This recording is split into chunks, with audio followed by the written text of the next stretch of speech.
ಎಲ್ಲ ವೀಕ್ಷಕರಿಗೂ ನಮಸ್ಕಾರ ಹಾಗೂ ವ್ಯಾಸರಾಜರ ಮುಖ್ಯಪ್ರಾಣ ಯೂಟ್ಯೂಬ್ ಚಾನಲ್ಗೆ ಸ್ವಾಗತ.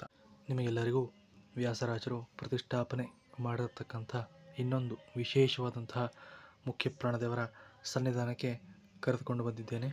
ಈ ಸನ್ನಿಧಾನವು ಎಲ್ಲಿದೆ ಅಂತ ಹೇಳಿದ್ರೆ ಶ್ರೀಪಾದರಾಜರ ಮಠ ಮುಳುಬಾಗಿಲು ಅಥವಾ ನರಸಿಂಹತೀರ್ಥ ಅಂತ ನೀವೇನು ಹೇಳ್ತೀರಿ, ಅದೇ ಸನ್ನಿಧಾನದಲ್ಲಿ ವ್ಯಾಸರಾಜರು ಒಂದು ಮುಖ್ಯಪ್ರಾಣದೇವರನ್ನು ಪ್ರತಿಷ್ಠಾಪನೆ ಮಾಡಿದ್ದಾರೆ.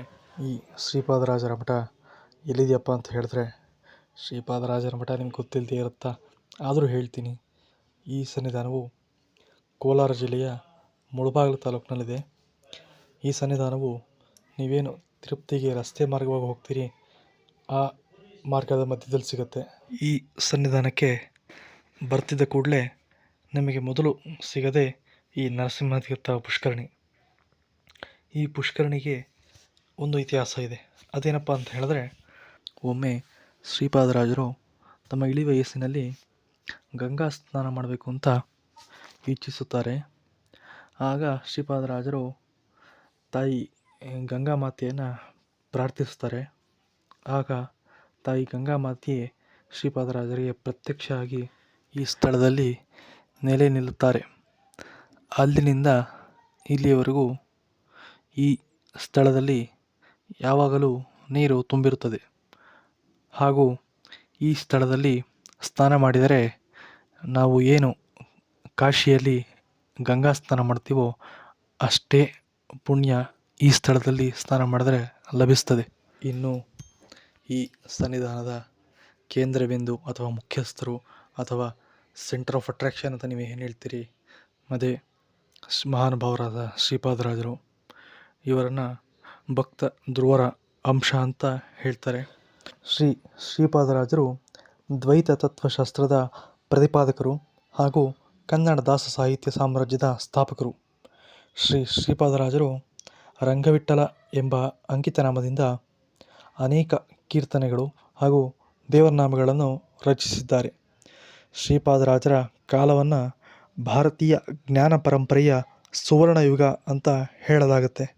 ಕನ್ನಡ ದಾಸ ಸಾಹಿತ್ಯಕ್ಕೆ ಇವರ ಕೊಡುಗೆ ಅಪಾರವಾದದ್ದು. ಅಂತಹ ಅಪಾರ ಕೊಡುಗೆಗಳನ್ನು ನೀಡಿ ಕನ್ನಡ ಸಾಹಿತ್ಯವನ್ನು ಶ್ರೀಮಂತಗೊಳಿಸಿದವರು ಮಹಾನುಭಾವರಾದ ಶ್ರೀಪಾದರಾಜರು.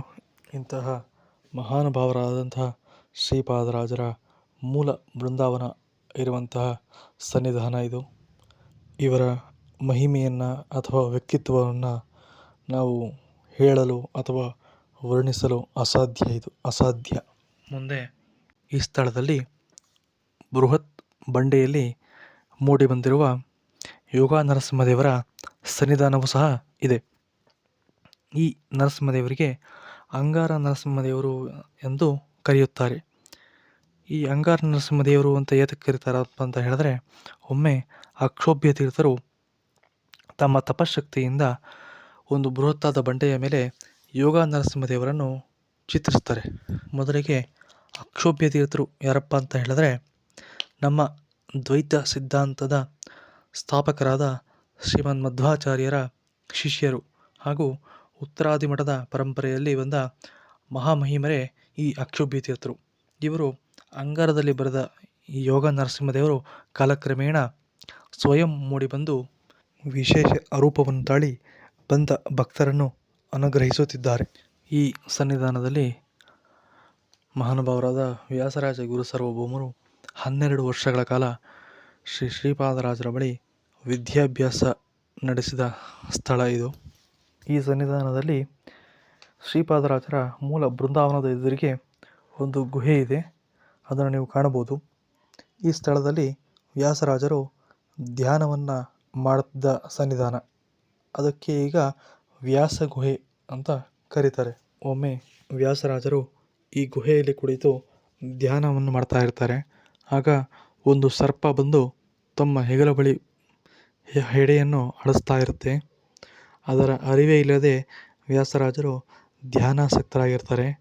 ಆಗ ಅಲ್ಲಿಗೆ ಬಂದ ಶ್ರೀಪಾದರಾಜರು ಸರ್ಪದ ಭಾಷೆಯಲ್ಲೇ ಆ ಹಾವನ್ನು ಮಾತನಾಡಿಸಿ ಆ ಸರ್ಪವನ್ನು ಅಲ್ಲಿಂದ ಕಳುಹಿಸ್ತಾರೆ.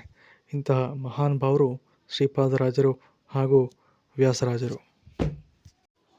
ಇನ್ನೊಂದು, ಈ ಸ್ಥಳದಲ್ಲಿ ಇರುವ ಇನ್ನೊಂದು ಮುಖ್ಯವಾದ ಸನ್ನಿಧಾನ ಏನಪ್ಪ ಅಂತ ಹೇಳಿದ್ರೆ ಅನುಮಾನವೇ ಇಲ್ಲ, ಮುಖ್ಯ ಪ್ರಾಣದೇವರ ಸನ್ನಿಧಾನ.